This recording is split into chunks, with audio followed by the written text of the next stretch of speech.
Lysandra Vale and Sienna Voss had never met before the night Dominic Cross bled out by the shores of Blackwood Lake, but they both had reason to want him dead. One was his wife, humiliated by years of deception. The other was his mistress, discarded like a meaningless secret. By the time Valentine's Day ended, their fates were forever intertwined in a crime so brutal, so calculated that even the most seasoned detective struggled to untangle the truth. Was it a crime of passion or something far more sinister? Lysandra Vale and Dominic Cross were the embodiment of elegance and success, a couple that others envied.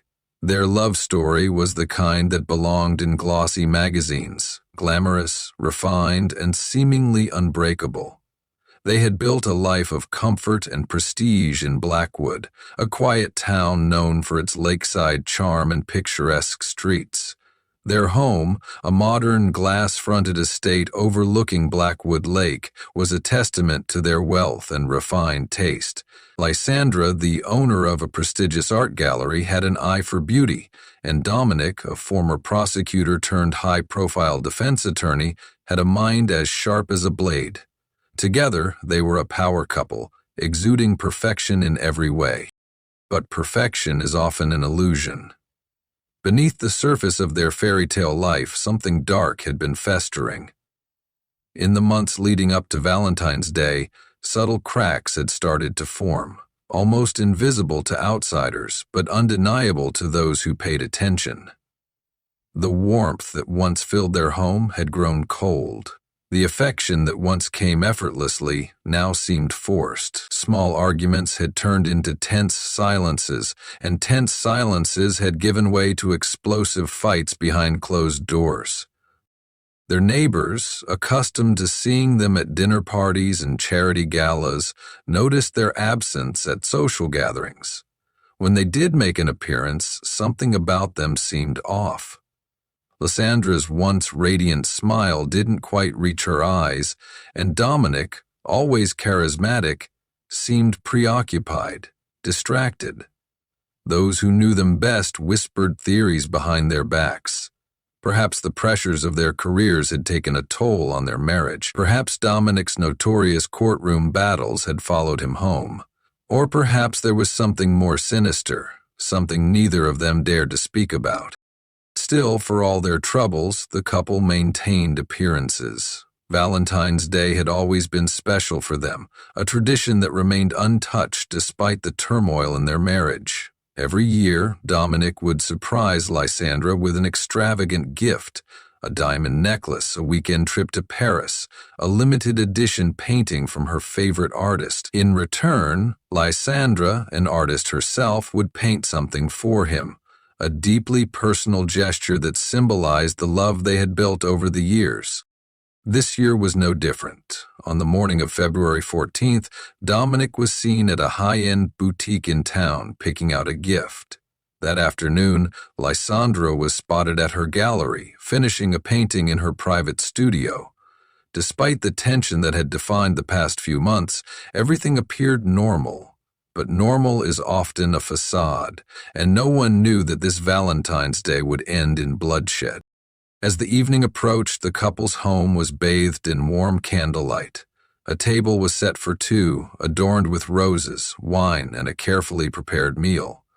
From the outside, it looked like any other romantic night between two people in love. But what the world didn't see were the shadows lurking beneath the surface. The unspoken words, the lingering resentment, the secrets that had poisoned their marriage. Sometime between sunset and midnight, something snapped. Perhaps it was the weight of years of hidden betrayal, or perhaps it was something more immediate, something that couldn't be taken back once it was set in motion. What is certain is that by the time dawn broke over Blackwood Lake, the illusion of the perfect couple had been shattered forever. The air was crisp on the morning of February 15th, the kind of cold that seeped into the bones and made everything feel eerily still. Evelyn Monroe, an early riser and a dedicated jogger, set out just before sunrise, following her usual route along Blackwood Lake. The water was calm, reflecting the dull gray sky, and the only sounds were the rhythmic crunch of her sneakers on the gravel path and the distant rustling of trees. She had run this route countless times, never expecting that today would be any different. But as she rounded a bend near the water's edge, something unusual caught her eye. A trail of red petals stretched across the path, stark against the frost-covered ground.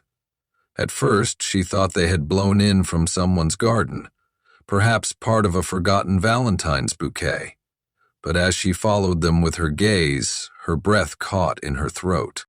There, half submerged in the shallows of Blackwood Lake, lay the body of a man. His arms were splayed out unnaturally, one hand still curled as if grasping for something that wasn't there. His once crisp white dress shirt was soaked through, stained a deep, unmistakable crimson. His face, twisted in an expression of terror, was pale in the morning light. Evelyn stumbled back, her heart beat thundering in her ears before she found the strength to pull out her phone and call 911. Within minutes, the lakeside was crawling with police officers, their flashing lights cutting through the eerie stillness.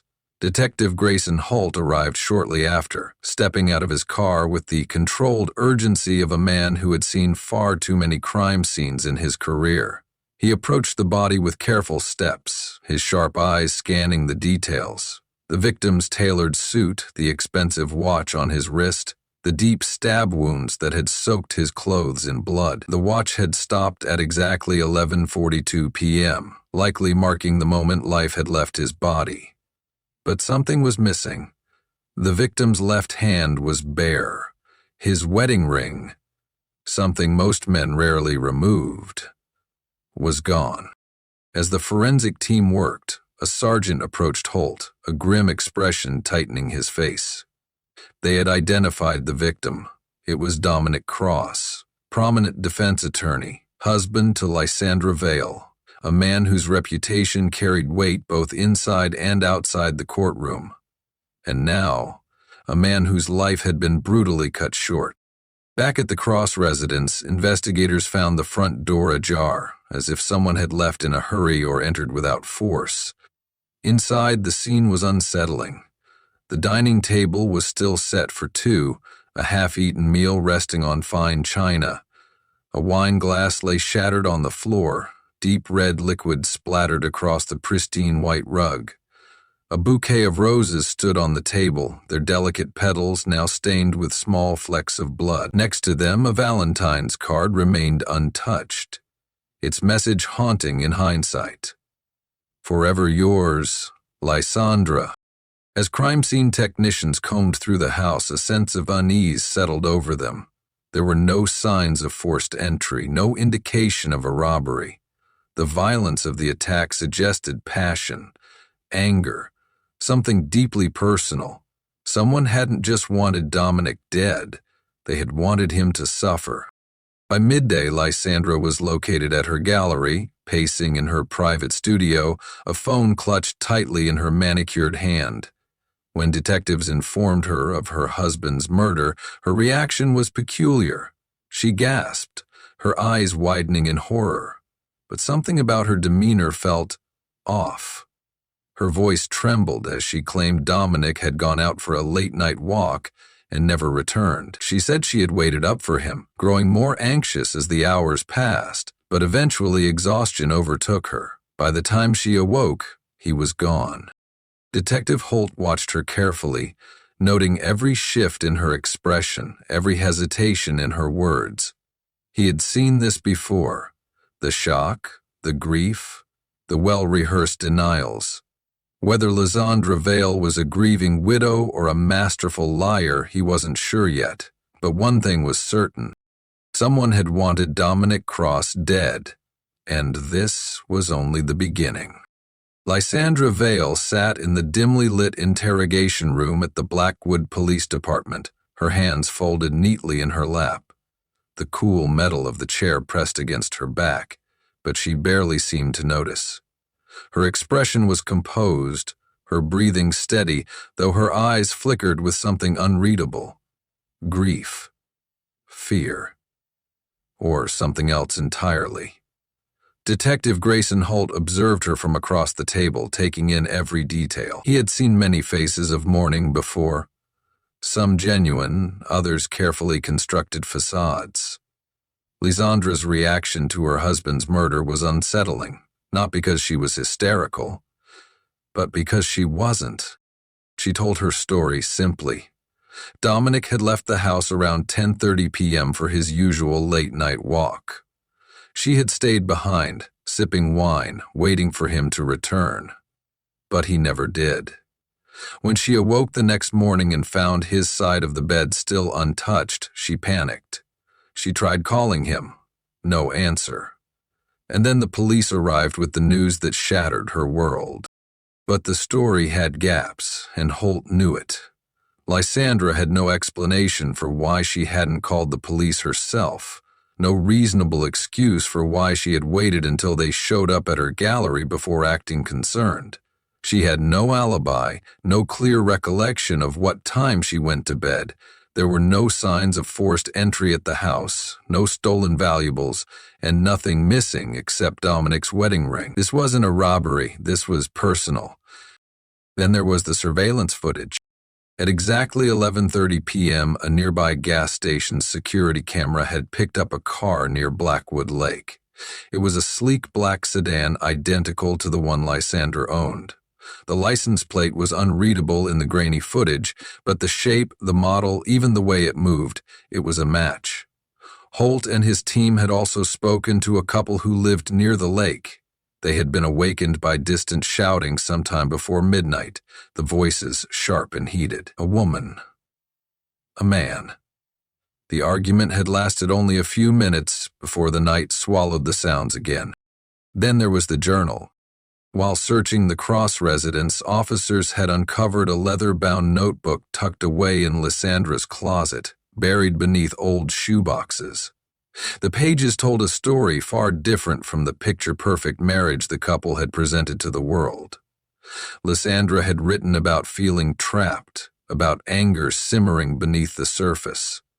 One passage, dated weeks before Valentine's Day, stood out among the rest.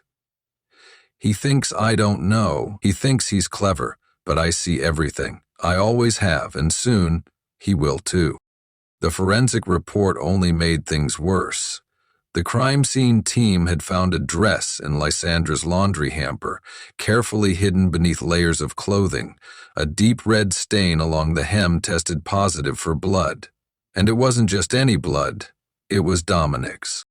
Holt knew that if Lysandra had stabbed her husband in a fit of rage, she wouldn't have gone to such great lengths to cover it up. The dinner table, the wine, the roses. It had all been set up to maintain the illusion of a loving couple, which meant one of two things. She had planned this for a long time, or she wasn't the only one involved. Then, a final discovery changed everything. When detectives dug deeper into Dominic's life, they found something his wife hadn't written about in her journal, a secret even she might not have known. Dominic had been having an affair. The woman's name was Sienna Voss, his paralegal. It hadn't been just a brief lapse in judgment. It had lasted over a year. Romantic getaways, late-night phone calls, whispered promises. But Dominic had never left his wife, had never intended to, and now he was dead. The question was no longer whether Lysandra had a motive. It was whether she had acted alone. The revelation of Dominic Cross's affair with Sienna Voss shifted the investigation in an entirely new direction. Up until now, all eyes had been on Lysandra Vale, the betrayed wife with a hidden journal full of anger and a blood-stained dress tucked away in her laundry hamper. But now there was another player in this twisted game, one with just as much motive, if not more. Sienna Voss was young, ambitious, and dangerously close to Dominic in ways that extended far beyond the walls of a courtroom. She had started working for him as a paralegal 2 years ago, and according to emails recovered from Dominic's laptop, their relationship had escalated into something deeper, something reckless. Their affair wasn't just about stolen moments. It was filled with promises, promises Dominic had never intended to keep. When detectives brought Sienna in for questioning, she arrived looking composed but wary. She denied any involvement in Dominic's death, insisting that their relationship had ended weeks before Valentine's Day. "I loved him," she said, her voice cracking just slightly. "But he was never going to leave her. He told me that." Her words were telling, but they didn't prove anything. What did prove something was the fingerprint analysis from the bloody knife found near the crime scene. It didn't match Lysandra Vale. It didn't match Dominic Cross. It matched Sienna Voss. The moment that forensic evidence came in, the tone of the investigation shifted. Detective Holt and his team confronted Sienna with the discovery, and the cracks in her story deepened. She admitted that she had gone to Blackwood Lake that night, but claimed she had only gone there to talk. She said she was tired of waiting for Dominic to keep his promises, tired of being his secret.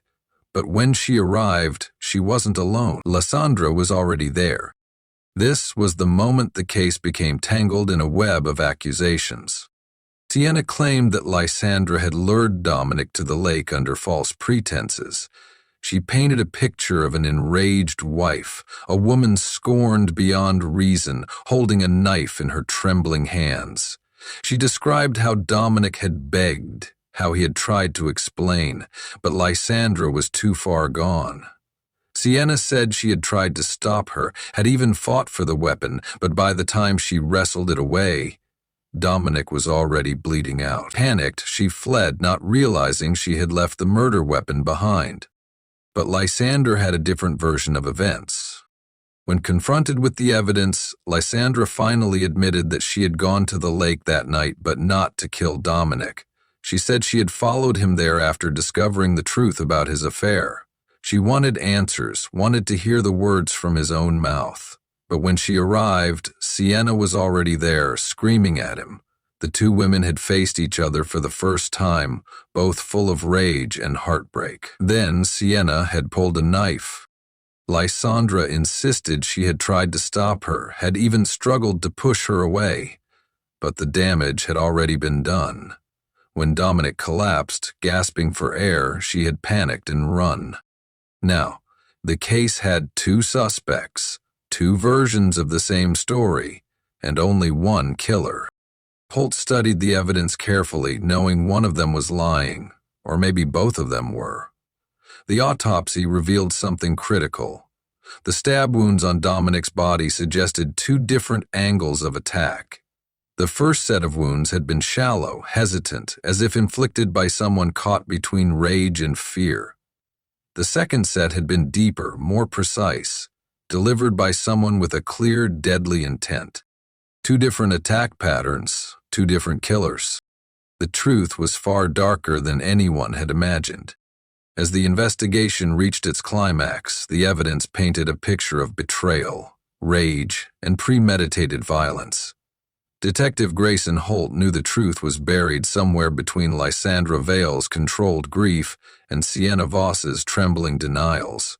One of them had wielded the knife first, but the question remained, who had finished what the other had started? The forensic analysis of Dominic Cross's wounds suggested two separate attacks.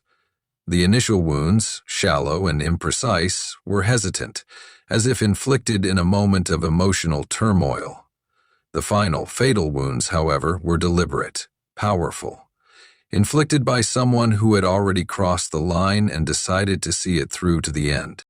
For days, Holt had combed through every detail of their statements, picking apart inconsistencies. Lysandra's clothes had traces of Dominic's blood, but Sienna's fingerprints were on the knife. The surveillance footage showed a car identical to Lysandra's near the lake, but Sienna had no clear alibi either. Their hatred for each other was evident, but one undeniable fact connected them both. They had both wanted Dominic dead. Then another breakthrough came. A forensic tech reviewing Dominic's phone logs discovered a voicemail left on his phone at 11:28 p.m., moments before he died. It was from Sienna. Her voice, low and desperate, asked him to meet her at Blackwood Lake, promising that it would be the last time they spoke. It was the bait that had lured Dominic away from his home, away from safety. But what no one expected was that Dominic had called Lysandra just minutes later. The call was brief, lasting only 10 seconds. No words were spoken, just muffled sounds, perhaps hesitation, perhaps fear. It was likely he had called his wife out of guilt or warning, perhaps realizing too late that he was walking into something dangerous. That was all Lysandra needed to confirm her suspicions. She had followed him, watching from the darkness as he confronted Sienna. The confrontation was brutal.